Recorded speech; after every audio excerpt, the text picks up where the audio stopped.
en la mañana de hoy le damos la bienvenida a nuestro programa, licenciado Rolando Emanuel Jiménez. Licenciado, buenos días, bienvenido a PAB. Buenos días, José Elías, y buenos días al público que siempre te escucha. Bueno, vamos de inmediato con los temas que tenemos hoy. Esta conversación, para beneficio de los amigos que nos escuchan, muy importante para los eventos que se espera que se den esta semana, específicamente cuando al cierre de este mes se supone que esté el plan de ajuste de deuda que revele los detalles del acuerdo que se anunció recientemente con los bonistas de obligaciones generales. Licenciado, quiero comenzar por ahí para contextualizar el momento en el que estamos y las cosas que debemos estar pendientes en el transcurso de estos próximos días. Sí, primero hay que distinguir lo que es el plan de ajuste de deuda de lo que es el plan fiscal. El plan fiscal es la planificación que hace la Junta a su sola discreción para establecer cómo es que se va a gastar el dinero de los diferentes presupuestos, y este plan fiscal se hace por un término de 5 años. Pero para que se pueda saber qué es lo que se le va a pagar a cada uno de los acreedores en el proceso de quiebra y que Puerto Rico pueda emerger de la quiebra, es decir, salir del trámite judicial de no poder pagarle a sus acreedores, es necesario presentar un plan de ajuste de deuda. Y ese plan tiene que estar fundado, tiene que ser compatible con el plan fiscal, porque en el plan de ajuste de deuda tú estás diciendo cómo puedes pagar y qué vas a pagar. Y ese trámite es el que estamos ahora. El plan fiscal ha sido enmendado muchísimas veces. Hemos estado planteando en este programa que hace falta volverlo a enmendar porque las suposiciones que tenían después del huracán no se han manifestado, no se han dado las transferencias de fondos extraordinarias que se esperaban por los huracanes y que iban a impactar la economía, y que en un momento ellos llegaron a predecir hasta un 8% de crecimiento económico. Eso no ha ocurrido y por ende no sabemos cuáles van a ser los recaudos del gobierno a la luz de esta nueva realidad de que no se dieron esas proyecciones. Así que hay un desfase entre lo que van a presentar ahora el 28 de febrero y el plan fiscal, porque el plan fiscal no está actualizado. Y eso presenta un problema, porque si tú no sabes cómo se va a desempeñar la economía, tú no sabes cuánto va a ingresar el fisco en los trámites de contribuciones, pues tú no sabes cuánto podrías pagarle. Y en todo trámite de quiebra, José Elías, siempre la reorganización del deudor, en este caso el gobierno central, requiere que los pagos sean viables. Es el concepto de feasibility. Es decir, que el gobierno no tenga que dejar de comer o dejar de emplear o dejar de dar seguridad o salud para poder pagar los bonistas. En ninguna quiebra, José Elías, se planifica que tú vas a pagar a los acreedores tanto que en algún momento no vas a poder cubrir tus necesidades esenciales. Cuando uno atiende clientes de quiebras de consumidores, pues uno primero le hace su presupuesto. Y eso es igual, José Elías, a la necesidad y al mandato de la ley promesa que dice que hay que definir los servicios esenciales. Uno define el presupuesto de un consumidor para entonces saber cuánto sobra. Si no se definieron los servicios esenciales en el caso del gobierno central, pues no se sabe cuánto sobra y por ende no se sabe cuánto es viable pagar. Y el problema con todo esta desviación de la lógica, esta desviación del más pequeño sentido común que tienen estas personas que supuestamente son expertos financieros asesorados por los mejores bufetes del planeta, es que no saben realmente si lo que van a poder pagar es viable y por ende está el espectro de una segunda quiebra. Y esa segunda quiebra es terrible para cualquier país, cualquier deudor, porque hay que hacer muchos más sacrificios mayores, porque los acuerdos que se llegan a cabo en el proceso anterior, si implican asegurar deuda, pues entonces crea una situación de que esa deuda que se aseguró en la primera quiebra no puede menoscabarse, no puede reducirse para volver a una segunda reorganización. Y en la etapa en que estamos, José Elías, es que ellos pretenden presentar un plan de ajuste de deuda y el 4 de marzo ellos quieren discutir cómo va a ser el itinerario para discutir ese plan de ajuste de deuda y el escrito de divulgación, el Disclosure Statement, que es el documento que explica por qué el plan de ajuste de deuda tiene esas condiciones, por qué es que se dividen las clases de esa manera, me refiero a las clases de acreedores, y por qué se le está asignando tal cantidad o esta otra cantidad a los diferentes acreedores. ese acuerdo o ese escrito de divulgación se tiene que aprobar primero por la jueza, y el criterio es que tenga información suficiente para ilustrar a los acreedores sobre cómo deben votar en el plan de ajuste de deuda, porque luego que se aprueba ese trámite del escrito de divulgación vienen las votaciones, y ahí van a votar las clases que hayan sido afectadas por el plan de ajuste de deuda. Significa eso que se les haya dado menos de lo que normalmente se les hubiera dado o de lo que merecían en su momento, ¿verdad? Esto implica que los pensionados votarían, porque a los pensionados se les quiere rebajar la pensión. Esto implica que todos los acreedores no asegurados votarían, porque a los acreedores no asegurados les quieren dar 1.8 centavos por dólar, que es una ridiculez. Y cuando hablo de acreedores no asegurados, quiero explicar qué es un acreedor no asegurado, porque a veces ese término tan complejo puede presentar un distanciamiento con el oyente. Y no, el acreedor no asegurado es cualquier persona que haya hecho negocios con el gobierno o que haya sufrido un daño ocasionado por el gobierno, haya sido despedido, no le hayan pagado las horas extras, no le hayan pagado los honorarios. Cualquier relación empresarial, comercial, personal que uno tenga con el gobierno y que el gobierno le deba dinero, uno cae en esa categoría. Lo que significa eso es que si te deben $100, pues te van a dar 1.8 centavos de esos $10, esos $100. Y eso es una cosa terrible para la economía, José Elías, porque eso implicaría que la gente que tiene sus estados financieros y que tiene la expectativa de recibir un dinero para poder resolver su situación económica, para poder hacer inversiones, para sus retiros, etcétera, pues sufrirían el golpe de que no van a recibir una cantidad ni siquiera mínima de lo que se le adeuda.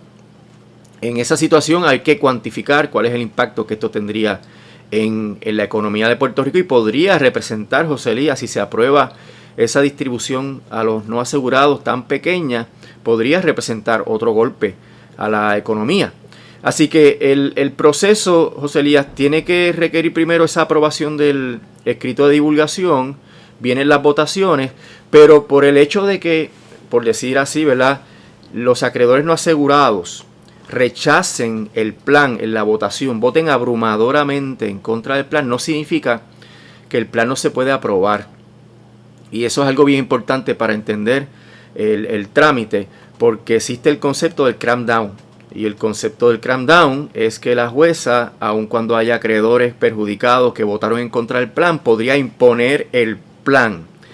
Pero esto es un concepto que viene normalmente o generalmente de los capítulos 11 de la ley de quiebra, que son los capítulos de los negocios o de ciertos individuos que tienen unos niveles de deuda bien altos.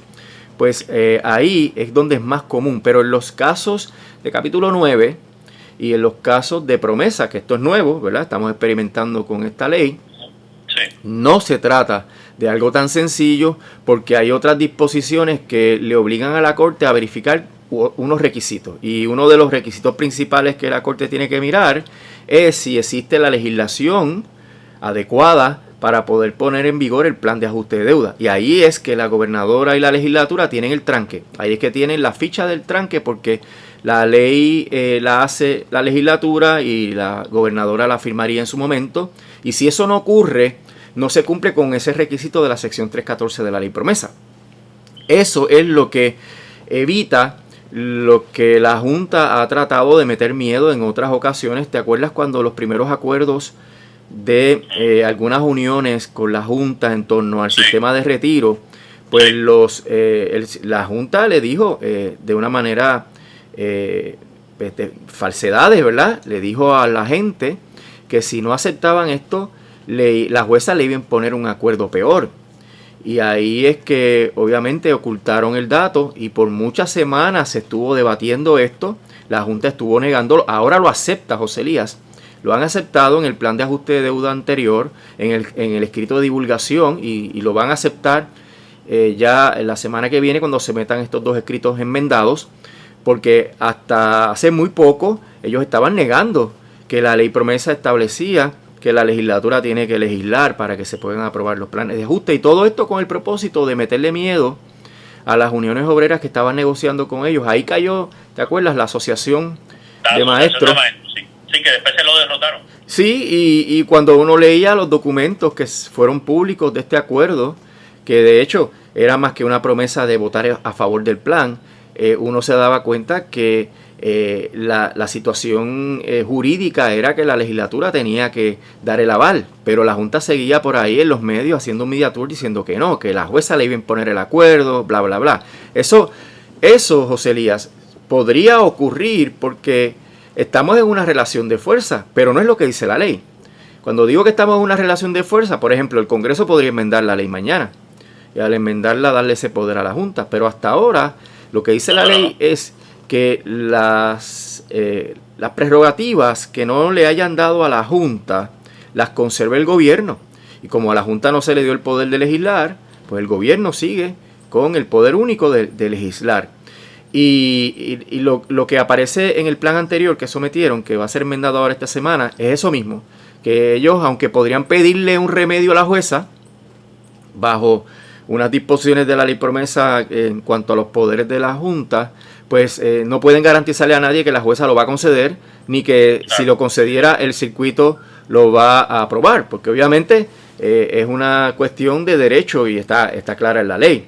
Pero siempre hay que enfatizar, estamos bajo la cláusula territorial según interpretada por los casos insulares, y esto es una relación de fuerza, y en cualquier momento un tribunal se tira para atrás y dice, no, aquí bajo los casos insulares yo podría aprobar esto, pues irá al circuito, irá al Tribunal Supremo, como ha ocurrido en otros casos importantes en torno a la relación de Puerto Rico y Estados Unidos. Pero no es eso probable, José Elías, porque la relación de fuerza no puedes tirar el chicle a una disposición específica de la ley que estarían violando. Bueno, así que se supone que esta semana vamos a conocer esos detalles. Entonces, ¿cuál es el calendario? ¿Qué es lo que seguiría, licenciado, luego que den a conocer ese plan? Bueno, el 4 de marzo es la discusión con la jueza sobre el itinerario. Ellos quieren ver esto en octubre. Cuando digo ver esto, significa la vista de confirmación. Un mes antes de las elecciones, José Elías. Así que imagínate las condiciones para un debate sobre este tema. Si eso ocurriera así, yo tengo entendido, ¿verdad? Presumo que ese sería el tema principal de discusión, porque ahí va a estar el golpetazo que le van a dar a los retirados. Ahí va a estar entonces ya algunos análisis adicionales sobre los daños que esto ocasionaría a la economía de Puerto Rico. Ahí estaría en juego, José Elías, la probabilidad de que la economía de Puerto Rico vuelva a caer en recesión en unos años, que eso es algo que la Junta ha admitido. Pero para un juez o jueza confirmar un plan a largo plazo, porque recuerda que estos planes son de 30, de 40 años, ellos están tratando de reducir a 20 años, pero COFINA es una cosa que podría durar hasta 57 años. Así que al ser a largo plazo, el hecho y la necesidad de tener proyecciones confiables es algo que puede descarrilar todo el proceso, y ahí es que va a haber muchos estudios y va a haber debate entre los economistas sobre si ese plan es o no viable. Si se confirmara el plan, José Elías, y lo dudo, ¿verdad? En Detroit se sometieron 8 versiones del plan, estamos en la segunda nada más. Si se confirmara, entonces empezaría a correr el primer presupuesto balanceado, que sería el que iniciaría la secuencia de los 4 presupuestos balanceados para luego verificar si se tiene... Del 2021. Sí, sería a partir del 2021, porque en realidad hasta ahora, hasta que no se sepa cuánto es lo que se va a pagar, pues no tenemos entonces los datos para poder balancear el presupuesto. Me decía el sábado pasado el economista Daniel Santamaría sobre la posibilidad de volver a caer en un impago con lo que se ha revelado del acuerdo, de los cambios al acuerdo con obligaciones generales, los bonistas de obligaciones generales. Licenciado, el cuadro es que se repite la misma historia del acuerdo de COFINA, con unos riesgos horribles de volver a caer en impago, ahora dándole unas adscripciones adicionales al dinero de COFINA con de obligaciones generales, garantizándole a los bonistas de obligaciones generales que parte de la mitad de lo que te vamos a pagar, te lo vamos a pagar con el IBU. Y entonces, pues estamos viendo que se está creando la tormenta perfecta para el próximo impago, que por lo visto parece que no tendríamos que llegar a 10 años para volver a caer en eso.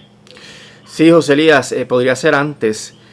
porque evidentemente el hecho de que la economía siga en recesión, pues eliminó la probabilidad o la posibilidad de tener un alivio por razón de los fondos federales que venían por motivo de la reconstrucción.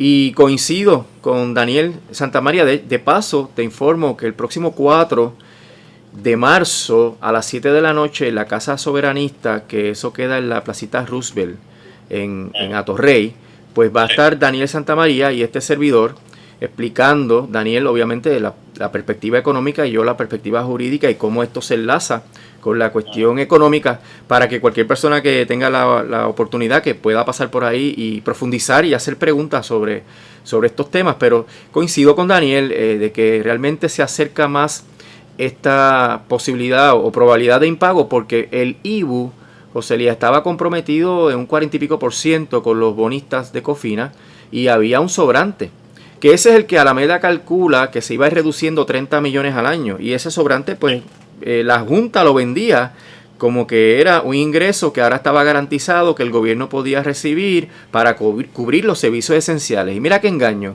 ahora con este plan del gobierno central, ellos van a utilizar una emisión nueva de Cofina para garantizar los bonos GOs. Así que el 50% de lo que le van a pagar a los GOs va a ser en bonos Cofina que están asegurados con el IBU. Así que tendríamos el IBU totalmente comprometido, José Elías.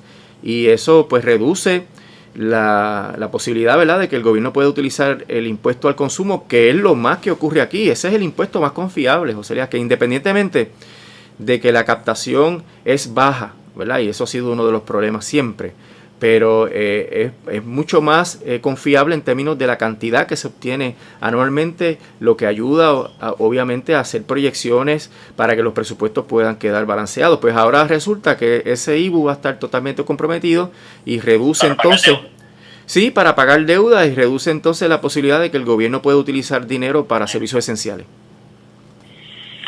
Bueno, así va eso. Hoy durante la mañana he estado haciendo referencia a un artículo que escribió la directora ejecutiva de la Junta de Control Fiscal, Natalia Yaresco, titulado El Acuerdo de Cofina contribuye a la recuperación económica. Ella, de hecho, dedica ese espacio a contrarrestar las expresiones del economista Daniel Santamaría de Espacios Abiertos, que lo explicó aquí en PAB hace unas semanas atrás, de cómo un año después de haberse acordado este plan de Cofina ha resultado ser un fracaso. Bueno, vamos en este momento sobre los argumentos que utiliza Natalia Yaresco para tratar de refutar esa realidad que hemos visto un año después. Pura demagogia, José Elías, porque cuando ocurrió el proceso de confirmación del plan de Cofina, no había ningún estudio económico que estableciera que el acuerdo de Cofina era viable para el país. Profesor Luthier compareció ante la jueza Taylor Swain en oposición a ese acuerdo y presentó un estudio, preparado por José Israel Alameda Lozada, en donde se establece que eso no era viable para el país, y la jueza lo rechazó, diciendo que no había standing por parte de Profesor Luthier, unos obreros organizados que son acreedores del gobierno central porque son participantes de los programas de retiro, son retirados, y la jueza entendió que no había standing, una cosa que es realmente totalmente inaudita. Y la Junta, José Elías, nunca preparó un estudio, ni para contrarrestar el de Alameda, ni para que la jueza tuviera la confianza de que efectivamente esto es bueno para Puerto Rico. Y no solamente hasta este momento la Junta no ha provisto esos datos, sino que han seguido saliendo, como el estudio que hizo Espacios Abiertos con el economista Santamaría, que dice lo que Alameda anticipó el año anterior.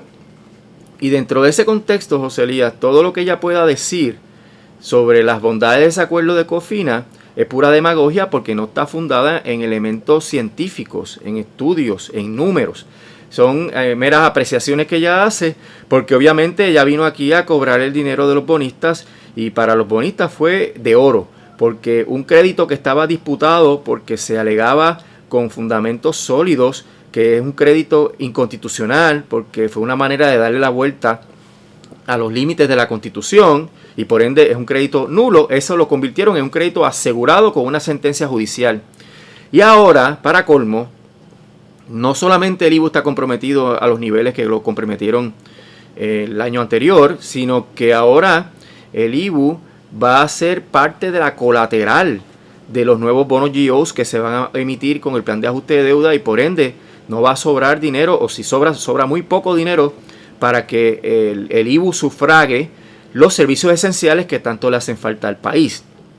Así que el acuerdo es malo desde el inicio y es mucho peor ahora que la Junta ha utilizado o va a utilizar esa fuente de ingresos para seguir pagando a los bonistas, abandonando entonces las otras prioridades del gobierno y del pueblo de Puerto Rico.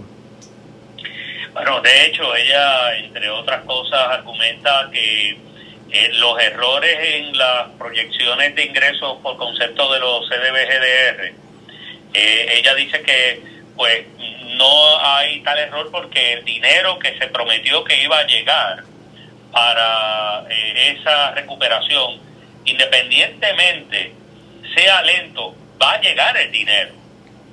Y por lo tanto, pues la interpretación que se hace del error de cálculo que está contenido en el acuerdo de COFINA, pues no es válido porque el dinero siempre va a llegar aunque sea lento. Eso es un disparate, José Elías. Yo no soy economista y tú lo sabes, pero en realidad hay un elemento bien importante que todo el mundo con sentido común entiende y es el efecto multiplicador de la inversión. No es lo mismo que tú vayas invirtiendo en una economía a cuentagotas que tú tengas una inversión masiva. Eso es evidente, eso se cae de la mata. Y la inversión masiva que se estaba esperando en Puerto Rico no se dio. Y los supuestos que tenía la Junta para programar en su plan fiscal un crecimiento económico eran a la luz de esa inversión masiva. Por ende, si no se da la inversión, pues tú podrás ir reparando. Un año reparas una carretera, otro año tiras una línea de transmisión de energía eléctrica. Pero mire, eso se hace sal y agua porque no genera este efecto multiplicador en la economía. Y dentro de esas circunstancias, José Elías, no hay manera de tú contradecir economistas responsables y respetables de Puerto Rico cuando tú no tienes un grado en economía. O sea, la señora Yaresco no es economista y la señora Yaresco no ha presentado los datos ni ha presentado los estudios que sustentan sus opiniones. Así que dentro de este contexto creo que es una irresponsabilidad y yo creo que es un evento que demuestra la desesperación que tiene la Junta ante el hecho de que el gobierno se ha plantado, y cuando digo el gobierno, pues está la gobernadora y la legislatura para rechazar ese acuerdo y rechazar el recorte a las pensiones. Vimos este fin de semana algo realmente bien importante, José Elías, en términos de la militancia del pueblo. Vimos a más de 1,000 pensionados reunidos y rechazando. Los pensionados han ido ganando una conciencia social muy importante en todo esto, han ido entendiendo la coyuntura en la cual están y las consecuencias de que se apruebe un recorte a sus pensiones y esa militancia es importante porque genera un poder político, José Elías, que los candidatos a la reelección, los nuevos candidatos a los puestos electivos que van a elección en noviembre de este año, pues van a tomar en cuenta y eso pues impediría que se apruebe legislación a los sucusumucu por descargue en la madrugada, en cualquiera de los momentos coyunturales que hay en los próximos meses, ¿verdad? Porque está el día después de las primarias, está el día después de las elecciones, el mes que hay después de las elecciones hasta que se toma, el mes y pico, ¿verdad? Que hay después de las elecciones hasta que se toma posesión el 2 de diciembre. Son momentos de mucha incertidumbre, de lame ducks, de personas que ya no van a continuar a partir de enero en sus posiciones y eso puede generar mucha incertidumbre. Pero si el pueblo se mantiene militante, si los pensionados se mantienen alertas y reaccionan inmediatamente a las diferentes circunstancias que estén ocurriendo, pues esa clase política derrotada en ese momento pues no tendrían la voluntad, ¿verdad? No se atreverían a hacerle daño al partido o el partido no dejaría que se le haga daño oponiéndose a los justos reclamos de los pensionados. Así que es importantísimo lo que pasó en términos de la militancia, porque esta militancia es vital para que los políticos mantengan la línea de no aceptar el recorte a las pensiones. Licenciado Manuel, y quiero agradecer como siempre la oportunidad que nos brinda de conversar. Entonces, el 4 de marzo van a estar en el área de la placita de Santurce, ¿no? Sí, la Casa Soberanista queda frente a la placita de Santurce. A las 7 de la noche va a estar Daniel Santamaría desde la perspectiva económica y yo voy a estar desde la perspectiva jurídica. Estoy seguro va a ser sumamente interesante. Hemos compartido con el economista Santamaría en un par de ocasiones en el transcurso de este mes y nos ha hecho unas aportaciones muy buenas para entender toda esta dinámica tan reciente. La aportación de él fue el sábado pasado y pues sé que va a ser una conversación interesantísima la que ustedes dos van a estar generando allí el día 4 de marzo. Muchas gracias. Así esperamos. Cómo no, siempre le hables, José Elías. Que pasen buen día. Que tenga buen día.